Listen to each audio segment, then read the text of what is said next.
I'm Clinton Dobson and Executive Director of Research here at RDAR. Welcome to Feet in the Fields, Eyes on the Stars, RDAR's inaugural Research Showcase. The theme aligns with enabling Alberta producers to determine research priorities and to push the boundaries of Alberta's agriculture potential. Since RDAR's first call in October of 2020, we have approved over 288 projects and invested more than $61.8 million. So the formal program will be brief. We've coordinated with our funding partner, Alberta Agriculture and Irrigation. Parliamentary Secretary Glenn Van Dijken will be here to speak a few words. You'll then hear from researchers on their research projects, the OFCAF program manager, and then we'll close out the program hearing from our CEO, Dr. Mark Redmond. Thank you for the opportunity to welcome you all here. I bring greetings on behalf of the Government of Alberta, on behalf of Premier Danielle Smith, but I'm very happy to bring greetings on behalf of our Agriculture and Irrigation Minister, Nate Horner, and enjoy very much working with the Minister. And here to recognize the important contributions results-driven agriculture research has made to our province. Nearly 3 years ago, our government established RDAR to make strategic investments in producer-led agricultural research. The needs of our agricultural sector, much like those of our rural economy, are very unique. Producers know the best way to diversify, innovate, and achieve tangible benefits is to have research priorities directed by farmers and ranchers, not necessarily bureaucrats in Edmonton or Calgary in the big cities. That's why RDAR was established, and that's why it has been a success. Every corner of Alberta's agriculture industry is positively impacted by your vital work, and your contributions have received national attention. I understand that under the Federal On-Farm Climate Action Fund, RDAR has brought $33 million in funding to Alberta farmers and ranchers. This is funding dedicated to building a more sustainable sector at a time when international investors are increasingly prioritizing environmental management. It's encouraging to see partnerships like this in action, where we can leverage funding, technical skills and expertise from different organizations. And I would say that in collaboration, producers, industry, government, partnering together, we are able to better help address farmer-led priorities for applied research. I also understand that RDAR currently manages over 470 research projects. This includes a recently announced $12 million partnership with Genome Alberta. Investments in genomic technology will help to develop new crop varieties, better understand and manage livestock and plant diseases, and improve genetic selection for livestock that requires less water and feed. This work will help producers improve the productivity and overall sustainability of farming operations, which will have a direct impact on farm families right across Alberta. By studying the science behind farming and food production, we can ensure a sustainable and secure food supply for generations to come. The world's population is rapidly growing, and with recent regional conflicts throughout the world, around the world, threatening to the viability of supply chains, the demand for Alberta food exports is higher than ever. RDAR is helping us meet that demand. Thank you for all your contributions to making Alberta's agriculture sector more competitive, for bringing economic opportunities to every region of our province, and for helping Alberta producers put food on plates to feed a hungry world.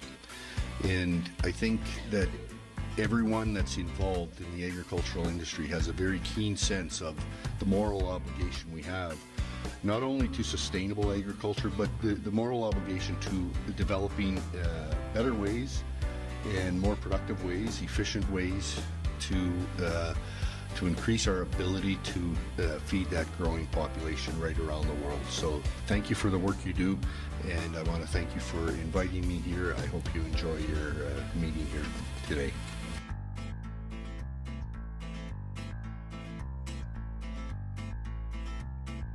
So I'm here to highlight a couple of projects funded by RDAR that help to demonstrate the power of genomics for the beef cattle industry. Several years ago now, we essentially developed, researchers with Gentech and the University of Alberta, developed one of the very first commercial genomic tools for cow-calf producers in Canada. And that was called InVigor HX. It was kind of like Ancestry.com for cattle.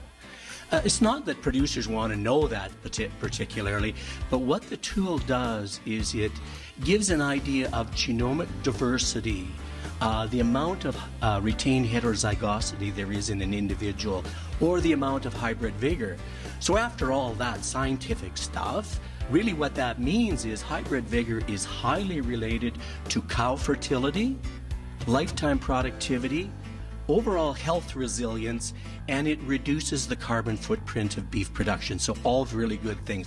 So that was a tremendous tool, but the difficulty with that tool was it cost money. It cost a lot of money. So, you know, every animal had to be genotyped, and you know, instead, you know, you could be dealing with thousands of dollars. Because one of the solutions that we brought forward was to do DNA pooling as a strategy. Instead of doing one by one animal, we said, well, why don't we just pool all of the DNA and just do one genotype, thus cutting the cost from thousands of dollars to hundreds of dollars, and still allowing the producer to have access to that tool, at least on a herd basis, a herd level basis, they could do it, and still allow them to manage for high amount of hybrid vigor in their cow herd.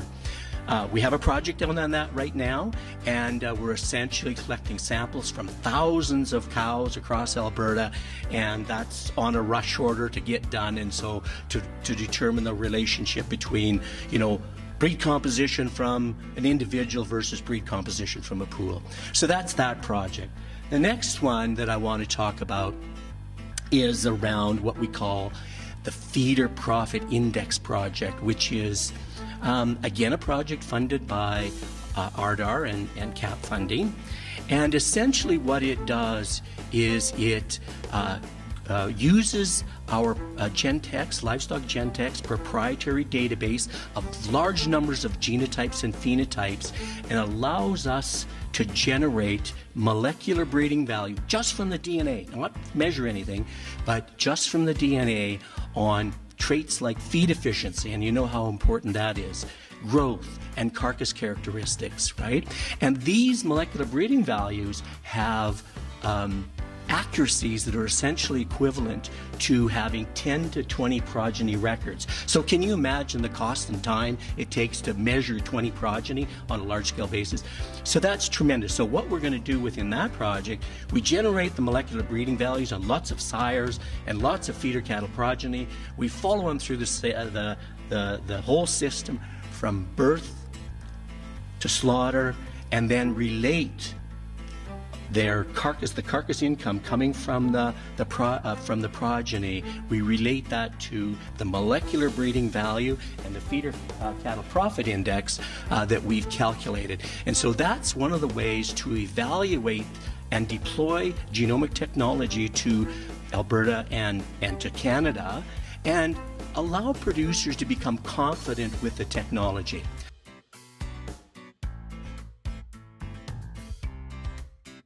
Good afternoon, everyone.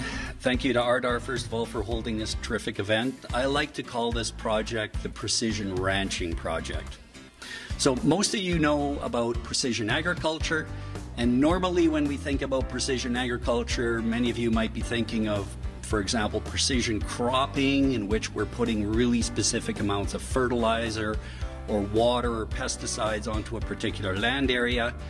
When it comes to the cow-calf sector, which is a really big part of the province of Alberta's agricultural sector, applying the concept of precision agriculture is problematic, because we can't control really the environment that these animals are in. I mean, we can control the outside perimeters, but the animals themselves, their complex behaviors within these environments really determine the level of production. And a few years ago, when I looked at the work that was being done by John on feed efficiency, for example, where a lot of that work is being done in a dry lot, so under controlled conditions, you can test feed intake, you can test feed efficiency. The problem with that context is you eliminate all of the behaviors. You eliminate the fact that those animals, when they're introduced to a pasture system, they have complex choices to make, much like we make our decisions on where are we going to go shopping and what are we going to purchase to consume. Those animals are making decisions. You can think of the habitats they select as the different grocery stores and the different dietary choices as the different plant species that they're selecting. In a dry lot, we're eliminating all of those things. We're also eliminating the activity budgets, the complex behaviors that those animals exhibit by searching and then feeding while out in the field. So the Precision Ranching Project is really meant to try to get at those fundamental questions about what habitats are these cattle selecting while they're out on pasture. It's about trying to figure out what are their diets and how much energy are they expending, what are their activity budgets. And then just as important, because these are cow-calf production systems, it's about relating those different selection activities to both metrics of production, so looking at the individual cow and calf production measures, as well as environmental outcomes. And the environmental outcomes include things like methane emissions, which admittedly is a lot easier to do in dry lot because those animals are in a confined space. But when you're out on pasture, more complex to do.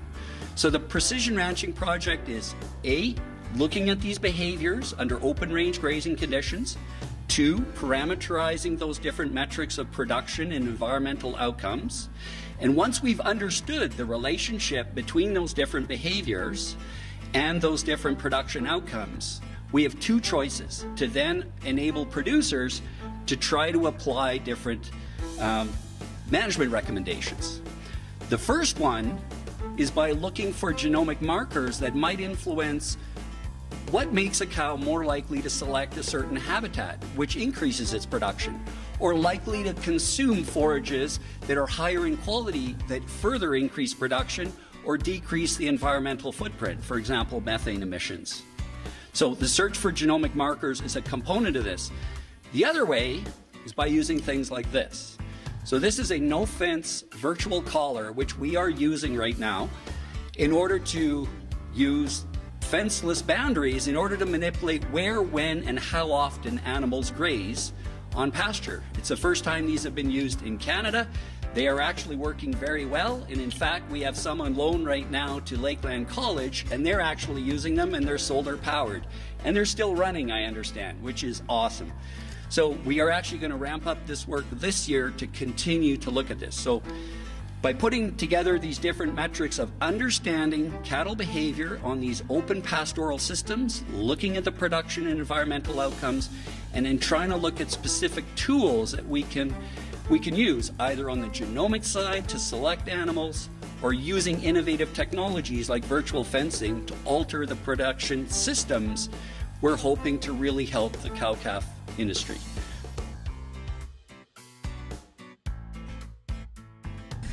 Well, good afternoon, everybody. I'm here to talk to you about building bridges. So you might wonder, what's the poultry girl up there talking about bridges for? Bridges and poultry, how do they connect? Well, really, it's about what we're doing is it's about transforming new ideas, new technologies, research outcomes into practical solutions for the poultry industry, for farmers, and for the broader industry.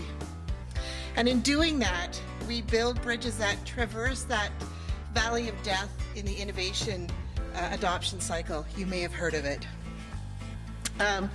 Our goal really is to develop poultry research and extension outcomes that transform the industry by improving sustainability and competitiveness.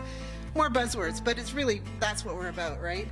So in order to do that, we've developed a plan that creates and really builds on a culture of shared responsibility and shared benefit through engagement in research and extension activities.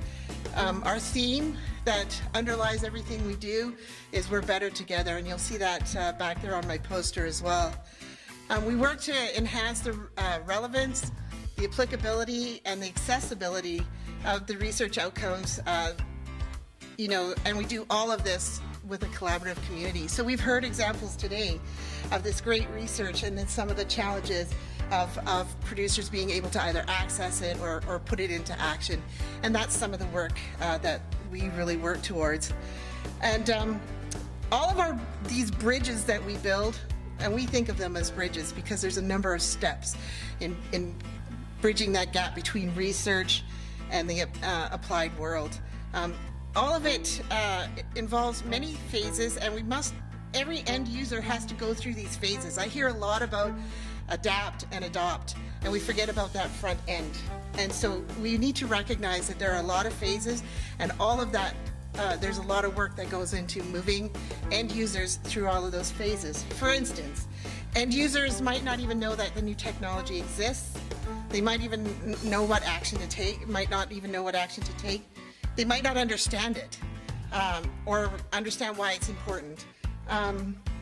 They might not care. They might not even appreciate why it's relevant or how it relates to them or how they can see the benefit. And then finally, they might not even believe it. This is the show me the money approach. Anybody relate? Or the I need to see with my own eyes, try it out myself. So we work to help transition all of those different barriers to getting over that gap and accepting new innovation. I have a funny little example to talk, you know, that sort of highlights these things. In about 2006, I remember my husband and I were at a silent auction, and we're walking along past the tables, and there was this shiny little device on the table. And my husband leans over to me and says, "What the heck is an IPID?" And me, being so wise, I said, "Shh, it's an iPod." And so he leans over and goes, "What the heck is an iPod?" And that's where it ended. So I had gotten to the stage of I at least knew it existed, but I didn't understand what it was for. I didn't know why we would want it. Now we've transitioned all of those stages. We've all had iPods, and we all have iPhones now. But it's taken a few years from that time. That was early in the 2000s. So getting to that place where people actually accept new innovation, it rarely happens through the work of one organization. And that's really what we're about. We connect different organizations. And in order to do that, the foundation of trust is what's really needed. And so often we hear when we're doing extension, how many of you heard this? You can put up your hand, show me. You need to know your audience. Anybody? Yeah, we all hear that. But how do you do that, right? So that's why we really connect with the folks on the ground, the farmers themselves, and the people that the farmers rely on, and the people that they're working with, to really understand the challenges. We search the world for the literature and the solutions that are out there, and what's being done. And we communicate with the researchers. We work closely with them to understand, but also to inform what we're seeing and hearing, and then to translate that research. We tailor recommendations to the unique Alberta conditions. We have weather challenges. Anybody experience any of that? You know, there are different conditions, labor, all kinds of things that make the conditions here in Alberta unique compared to other places around the world. I know I'm talking to the converted when I'm looking out here. Most of you have experienced this. But we create opportunities to bring people together. That's really what we're doing, to learn, to discuss, to demonstrate, and to try on new ideas. That gets them past that show me the money stage, if they can really try things on. So we develop tools to support complex decisions, and we're constantly learning and reevaluating as we go. So you've heard me say it. Innovation adoption really is a community effort, and we're really thankful, very thankful for the community that supports the poultry industry in Alberta and Canada. Partners like RDAR and our 4 poultry industries that we serve and all the allied industry around that. Together we've created a number of projects that have become household names in the poultry industry, such as Canadian Poultry Research Forum. It's a virtual conference. Who's tired of that? But it's a good conference because it brings together poultry researchers and students to share research outcomes. And this is, what does that have to do with farmers? But this is that part where we're scanning for innovation and collaboration. So we're looking for what resource is out there and building a network. More relevant to producers are some of our projects like the Western Poultry Conference, Flock Talks, and we've recently developed a water decision app. So Western Poultry Conference is developed with farmers and the allied industry, really developing a relevant program. And in that, we also, aside from the industry and academic speakers, we also have farmers that present their experiences. Things like Flock Talk, that's become industry lingo. We tailor our approach depending on the group or the topic. But in general, it means small discussion groups and farmers that are learning from each other, both through talking and doing. So we have hands-on demonstrations and trials that are key elements of the events. And so there's so much more to talk about. Give a PhD 5 minutes and they'll take an hour and think they didn't only use 2. So I'm going to leave it at that. And if you have any more interest, and I'd love to talk to you. My poster's at the back there. My team, part of my team is here. We'd love to visit with you and learn from you as well as, discuss what we've been doing. So thank you for your time.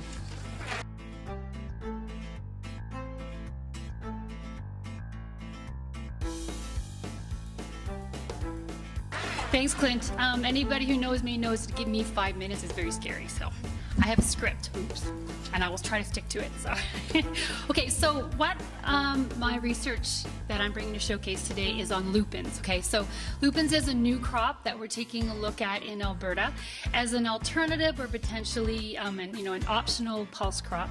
I don't think I need to talk to anybody in this room about the benefits of pulse crops. I think we all know that pulse crops increase the help in our farm. So if we can bring another pulse crop to the table, that would be really good. So you've probably heard about lupin. There's been a fair amount of buzz in the past few years.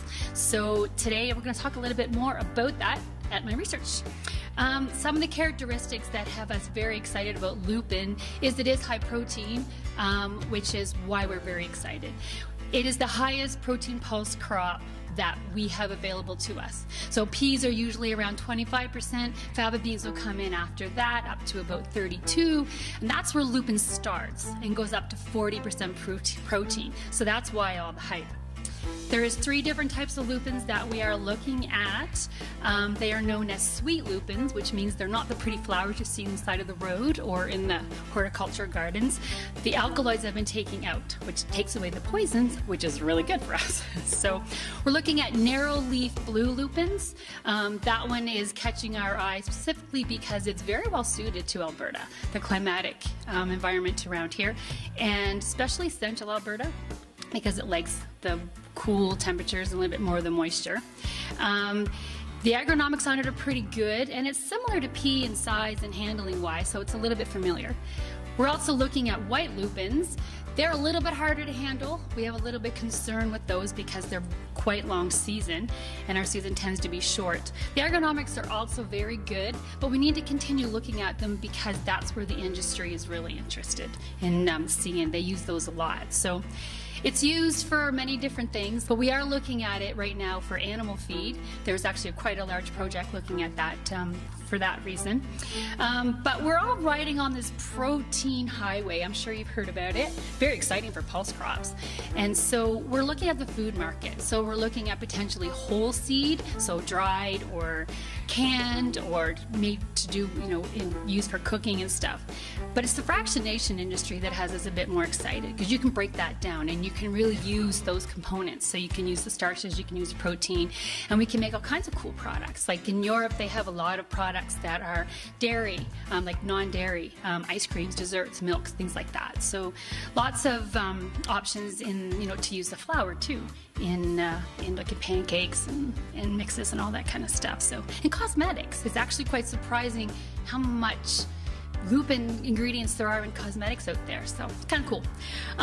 We really like them because you can see them pretty early. Like I said, they fit quite nicely into the agronomics that we have here in Alberta. They do like the moisture a little bit cooler, so we have an advantage over the other two western provinces. They stand really well, and if anybody talks about peas, they know that peas don't stand very well, so that's definitely a bonus, which makes them easier to harvest. And because we also don't have any major disease issues or insect issues. So we can't say that about a lot of crops. Now, it's really early, those could potentially show up. Kofi's shaking his head, yes. But at the moment we don't, so that's a plug, okay? So there are some concerns though, which is why we've been doing research on lupins for quite a while. We've been looking at lupins, I don't know, almost 20 years, like 2004. So we've learned a lot. We started with, the varieties. That's where you have to start. A variety that's at least suited to this province. And then you go from there. We hashed out some of the early agronomics, and now we're looking a little bit deeper. There are some issues that have kind of come up in the past couple years that we need to address a little bit more too. They don't like drought, so 2021 was interesting, and they also don't like a lot of the heat. So lots of research, preliminary that we've done. One of the major things that we're facing right now is we don't have a broadleaf herbicide package. So that's what my poster is about.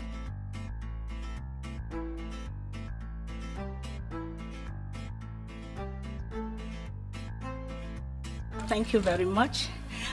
Cropping systems is my mandate, and sustainability is a big part of my mandate. For cropping systems in the prairies to be sustainable in the long term, they have to be, one, profitable, as you know, and have limited impact on the environment. I want to highlight a number of research that has been funded by RDAR. One is the cover crop project. We know that cover cropping is being encouraged in the prairies, but farmers do not know which cover crops to combine and whether this would actually work in our canola and wheat cropping systems that are predominant. So what we did was we combined different cover crop combinations, and we seeded them as understory under either our canola or our wheat to see whether it's going to reduce yield. This was the first year of that project, and as I said, the goal is to diversify our cropping system so that they can be profitable and sustainable in the long run. The second project that I want to highlight is my liming project. I call it my liming project because it's one that I didn't see it coming. I had no clue that we had a lot of problems around Alberta. I thought the problem was like up north in the Peace region with low soil pH. So what I have done is combined with some ag companies who are doing mapping in the field to map out these areas in the prairies and farms that are suffering from low pH, and we have these areas in the field where we apply lime and areas where we don't apply lime, and we want to see what the impact would be over time on crop yields, but also on soil health. The third project that I want to highlight is the project on humelite. If you've been around the prairies, you would have seen that humelite, which we are really blessed as a province because we have a unique deposit of humelite. There are about 1 billion tons of humelite in this province, and farmers have been collecting this humelite and applying it on their farms, but no research to date has been done on this product to find out whether it does improve yield and benefit soil health. The baby project that I want to highlight is capturing sunlight in the prairies. We all know that most of our photosynthesis trials have been done in the lab using either Lycor or cereals, but I was able to get a gadget developed by the Bill and Melinda Foundation out of Michigan State University. This gadget is just like your office clipper. You can program it whichever way you want, and you can go into the field, and all you need is to click on a leaf, and then your photosynthesis will be measured, and then all of this data will be downloaded in your office. Like I can sit in my office and see all the students clicking on different leaves in the field. What we want to do is for 170 canola lines, we want to find out whether they are capturing more sunlight more than others, and therefore we can breed for canola lines or canola germplasm that is capturing more sunlight and therefore resulting in higher yield. We are also expanding this humulite project. We want to see whether humulite increases nitrogen use efficiency, as has been reported in Italy, whether it promotes root development. There's a lot of work out of Europe, and as I said, we have unique deposit of humulite, which is freshwater humulite here in the prairies. There's some humulite that comes out from the US that has a lot of heavy metal. These contain 70 to 90% humic acids that are naturally occurring in our environment and micronutrients. So I think that this resource is something that needs to be exploited so that we can see what kind of benefits it will give prairie farmers. Hi everyone, well, thanks for coming out. I'm so thrilled to talk about On-Farm Climate Action Fund. It's been a whirlwind of 8 months, and we're pretty excited about the progress we made to date. So if you don't know, the On-Farm Climate Action Fund is really a greenhouse gas emission program. It's a federally funded program through Agriculture and Agrifood Canada, and we're lucky enough to have 3 of those activities: nitrogen management, cover cropping, and rotational grazing. I'm going to talk today about 3 main categories and some of the learnings we've had to date. I'm going to talk about the network we have to deliver this program, some of the delivery results we've had, and what opportunities this might bring to RDAR and the community at large for Alberta. So there's kind of 2 networks we have. As you can see, AFSC delivers this. We have a national delivery network of everyone who's delivering this program. We're a part of that. So we worked really closely with the Canola Council of Canada and also Saskatchewan, Manitoba as we're developing this program. So we have good networks with them. We're looking for consistency for farmers and sort of a one-stop shop for everybody. Again, I'll just emphasize, it's not a competition. We're happy if all this money gets out to all the producers in Canada. On the right, you'll see RDAR's network. So this is the network that we actually deliver On-Farm Climate Action Fund. And I'll just highlight 2 things here. The PAG and CCAs, it's the first time they've ever had to make a recommendation on an on-farm delivery program. So every application we get needs a recommendation by them. So that's a huge opportunity for us to tap into that network. And it's also been a huge opportunity and a bit of a learning curve, I think, for farmers and ranchers. I think the crop sector is that well developed, but I think on the livestock side, it was certainly a new network they had to build and a relationship they had to build.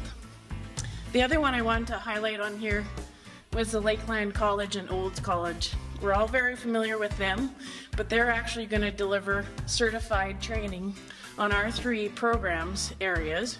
And it's the first time they're working together to jointly develop training. So that's a big first. I think the opportunities are endless, but it's always that first step that's hard. So we're excited we were the ones who are able to enable that, to have them work closely together.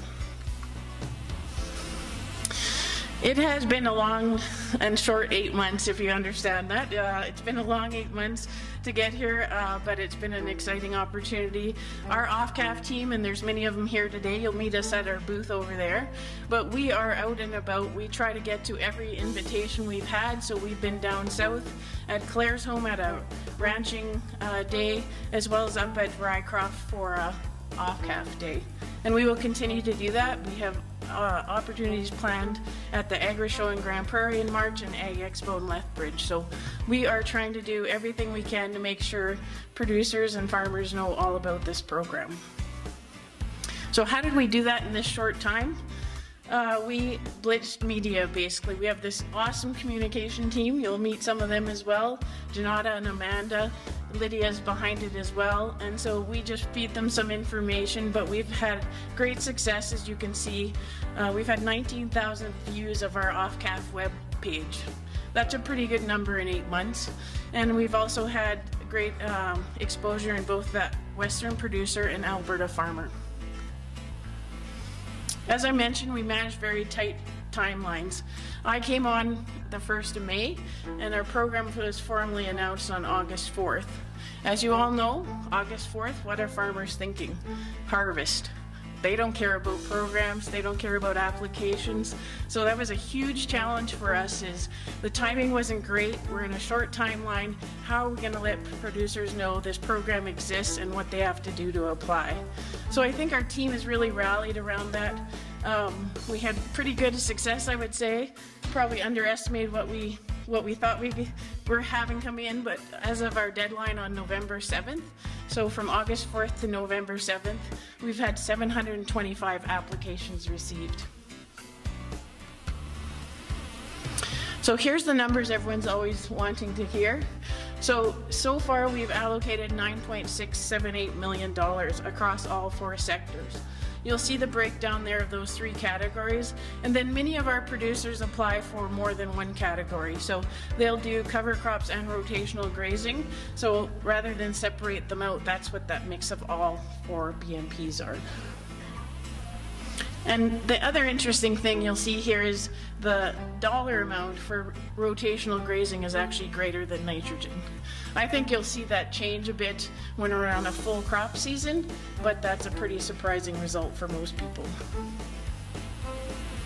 So what are the numbers behind that? As you can see, the top number here is our number of farms who've actually applied and the hectares that we've covered across Alberta. 659 producers have been approved to date. And I just wanted to spend a little bit of time about nitrogen management. It's a big category with lots of activity in it, and so I just wanted to break down what people have been applying for.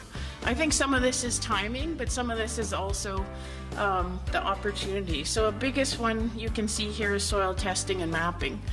Probably surprising to some, but huge uptake on this. People have not been soil sampling. Really, it's been a 0 to 6 is what they're telling us. They haven't done anything more than that. Our program allows you to go to 24 inches and increase your intensity. So huge opportunity, and I would say this is a foundational piece that the program's going to leave behind. If we can get farmers to understand their soils, have that foundation to build on, it's something this program's going to really build on in the future. The other ones you can see there are just the inhibitors, the amendments. We've had good uptake on manure application, and then the smaller category there is seeding perennials. So I quickly just want to talk about the opportunities, because this program is pretty short-lived right now. It's just till 2024. But I think if we look at it from a broader perspective, there's really 3 opportunities I would identify. So the network, I talked a little bit about this. As RDAR and the research capabilities that you already had, I think OFCAF brings in a whole other network. Right from the producer to the PAGs, certified crop advisors. Those are the people who are going to get this research out to farmers. And they're at our doorstep right now, every day, looking at our webpage. So I think that's a huge opportunity there, and they will help interpret that research for producers. And then data. Obviously on-farm management. We know lots about what farms are doing now. And as my team is fairly seasoned, I would say we're surprised every day at what's coming in, what's happening on farms. So there's some really great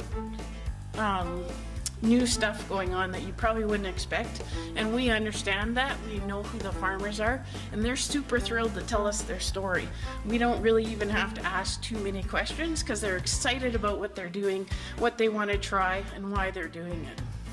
And then the other thing we can get out of this data is really regional priorities. So we can see that shift. What are the gaps? What are people trying? And what are they most interested in? And then I talk about gaps here. So RDAR released their extension strategy, and I think this will identify some of those gaps. We've heard from producers, you know what, I did try variable rate mapping, but I didn't follow up with it. I didn't have the support, I wasn't really sure what to do with it, and so I didn't really follow through on it. That's a huge thing. We can sort of identify those gaps. Where are they? How do we fit that? And then tie that in with Clinton's team in terms of research and opportunities there. So I wanted to provide a producer's perspective on OFCAF. I was going to have them talk, but I was limited to my time. So this is a quote from one of our producers. He's 2 hours north of Grand Prairie, and I think it really sums up what we've been hearing. This gives producers a chance to try new things that really without very little risk. We pay 85% of the costs, and so they're trying new things they wouldn't have tried. And the other thing we're hearing is, I've had that on my books for years, I just maybe hadn't had the money to do it. And so people are thrilled that they're able to pull those plans off the shelf and start to implement them. We had the opportunity this fall. It was shortly after we opened, and to be honest, I was a little worried about touring AFSC when we had just opened our program, but we had a really great success at it. So we toured them to a couple farms on Alberta. One was a crop farmer, a potato crop farmer up near Fort Saskatchewan, who's actually bringing in livestock onto his potato land. And the second was a bison producer who rotationally grazes. So I think that's the only Alberta bison producer that I know that intensively rotationally grazes his bison. He actually moves those bison across a grid road with no gates, no nothing, just opens one gate, moves them to the other. So pretty exciting opportunities. We are learning a ton and meeting a lot of great people. So as I mentioned, we learn new things every day. So this is a video that was sent to us. This is a bean crop in southern Alberta, and as people know, there's been some issues with erosion, and so they wanted to get a cover crop on it, but it's often too late to do that. So this was a first for many people. This pilot had never applied a cover crop. The farmer had never tried it, and so they were just going to try it and see if it worked, and they had really great success.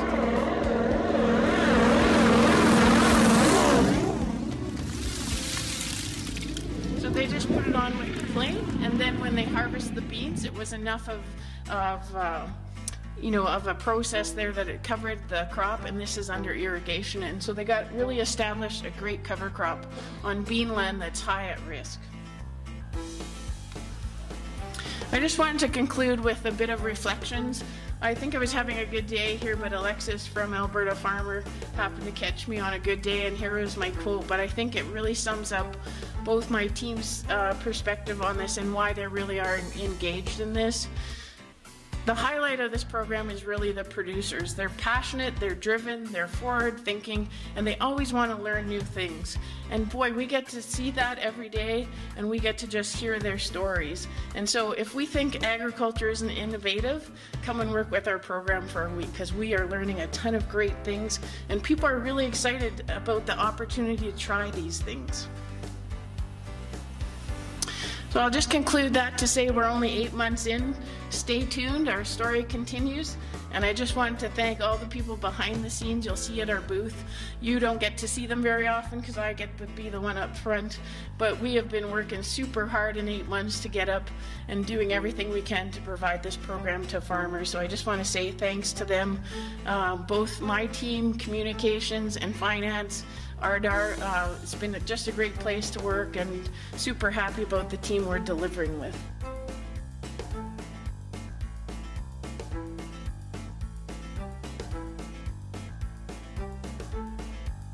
What you've heard so far today is really just a sample and a taste of projects and the work that we've been supporting over the last 2.5 years or thereabouts. We haven't been around for very long. We have 470 plus stories to tell, and so this, I hope, is going to be the first of very many events that we have.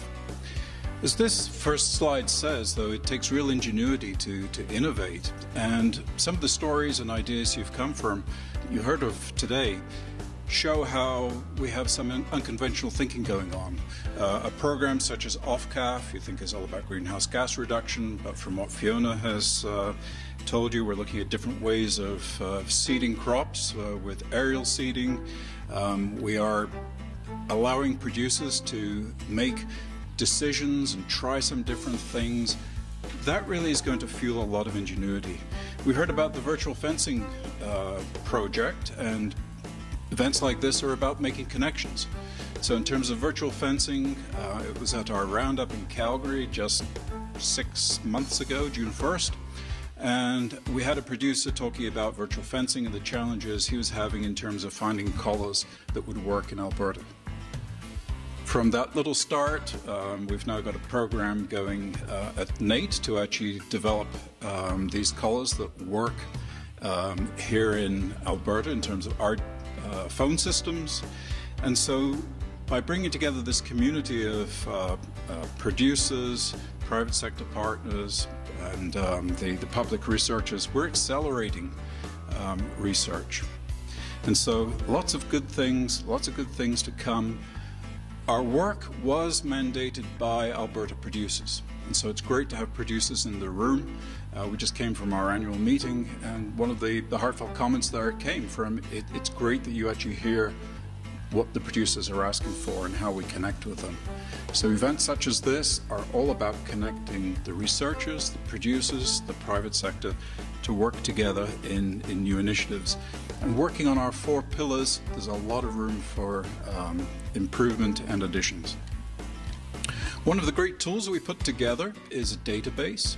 And for the first time, we're able to look at work which has been funded by RDAR and others, and to have the opportunity to bring together and link players who may not have known each other. And so this tool allows us to do retrospectives in terms of work which has been done, but also be prospective in terms of new opportunities. And so although we protect the database from the hacking world, we are going to be releasing areas of findings for you, the researchers, and you, the producers, to look at. So we're going to be looking at making all of those different connections. As the graph, or as the diagram here shows, we've got 240 projects now complete. Each one of those projects has a report attached to it, and for those researchers who are always asking the questions, because I used to be one of you researchers, in terms of you want to find a report, what are you going to do? They put it in a drawer? No, we're not going to put it in a drawer. We're reading those applications, and we are going to put the data to use. We're going to find ways of making opportunities even better for agriculture in the province. Quick snapshot, you've heard a lot of talk about our investments and the projects. You can see from 2020, though, being able to spiral up to some 288 projects. For a funding agency to be able to say that we've reviewed independently, we've met with committees, and we've actually put these projects into practice, this is a phenomenal result.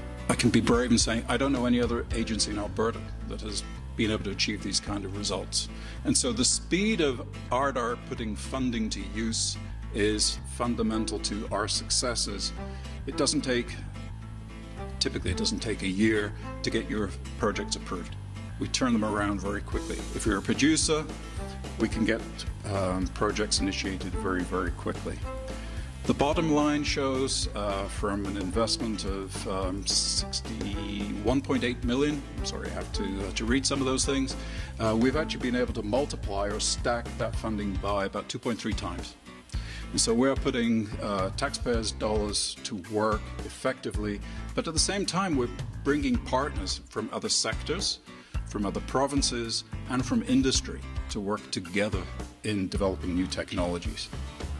One piece, and Val touched on it a little bit though, looking at the work that we've achieved to date and historically the problem of research is that last mile is left short. The great work done in our research laboratories doesn't reach the producer's hands. And so we have been promoting, since our very earliest days, the concept of transdisciplinary producer, private, public partnerships. You'll hear us talking about T4P. And by engaging all of those groups continuously in projects, we accelerate work. As Val was saying, producers very often don't know what science is out there. Well, for RDAR, we actually listen to the producers first, we identify needs, and then we go to the researchers, but we want to keep the producers connected to the researchers. So we're actually borrowing from electronics, rapid iteration, agile movements in terms of how can we test products very quickly and perfect them. Those collars are going to be an example that we can follow through. And so we have a commitment that we are going to see research that final mile. And we will mandate in our funding applications. In the past it said, how are you going to do extension? And typically we read, well, I'm going to publish papers, I'm going to put posters out. That's not going to be enough in the future. I want to know that you're working with producers in the Peace Country. I want to know you're working with producers in the Lethbridge area in terms of putting science into practice. And so we're not going to be draconian in demanding that change. One other beautiful benefit of RDAR is our research program officers, our RPOs, the 5 of them, kudos to you all.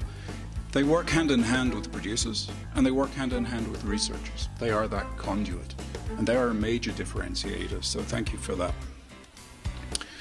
One announcement I will make today, because I think we haven't formally announced it, is as part of this transdisciplinary movement and making the connections, in the next couple of months we're actually going to be announcing the formation of 3 new transdisciplinary groups. They're going to focus in areas of great opportunity for the province, areas for growth, areas for us to become even better known world leaders in those sectors. And so we're going to be looking at irrigation, soil health, and beef improvement. So Dr. Basarab, you heard from today, genetics is going to be on the map for us to be really seeing how we can accelerate the adoption of new technologies by the beef industry. One question that we've been frequently posing is, with all the great work that's been done at U of A and others, why hasn't the beef sector taken on that technology? Is it the cost, as John indicated? Is it something else? So we're going to find, again, ways of closing that last mile. And as we look today with our beef industry, which is one of our largest revenue producers in the province, having a hard time, how can we help that industry build back better? And so this is a great opportunity for us to announce this program, and we're going to be excited to tell you more about that, initially at one of the beef conferences, but thereafter when you come and meet with us in the summertime at our next event, the gathering of our Agriverse, we'll be looking to tell you a little bit more about that.